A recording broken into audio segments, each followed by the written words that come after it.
بسم اللہ الرحمن الرحیم۔ میری طرف سے میرے تمام دیکھنے اور سننے والوں کو السلام علیکم۔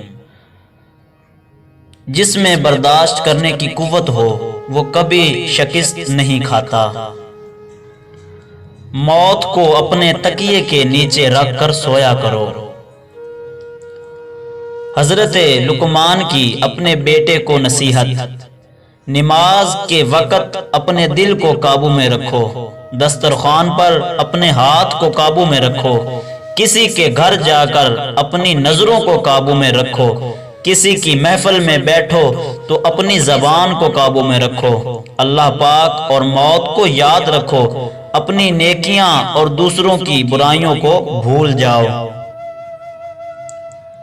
سنی سنائی بات دیکھی ہوئی بات کے برابر نہیں ہوتی۔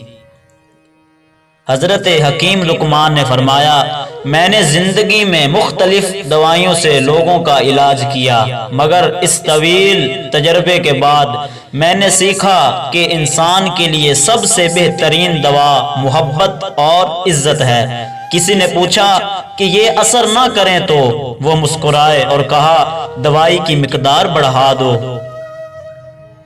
انسان کے تین حصے ہیں، پہلا حصہ اللہ پاک کا ہے، جو حصہ اللہ پاک کا ہے وہ روح ہے، دوسرا اپنا، جو حصہ اپنا ہے وہ عمل ہے، تیسرا کیڑوں کا، جو حصہ کیڑوں کا ہے وہ جسم ہے۔ خدا اور موت کو یاد رکھو، اپنی نیکی اور دوسروں کی بدی کو بھول جاؤ۔ موقع سے بولو اور مناسب گفتگو کے لیے لب کشائی کرو۔ ہر شخص کے حق کو پہچانو، اپنا راز کسی سے نہ کہو، اپنے کاموں کو سوچ سمجھ کر کرو، ہر قسم اور طبقے کے لوگوں کو پہچانو اور ان سے مناسب برتاؤ کرو۔ حکمت مسلمان کا کھویا ہوا اثاثہ ہے۔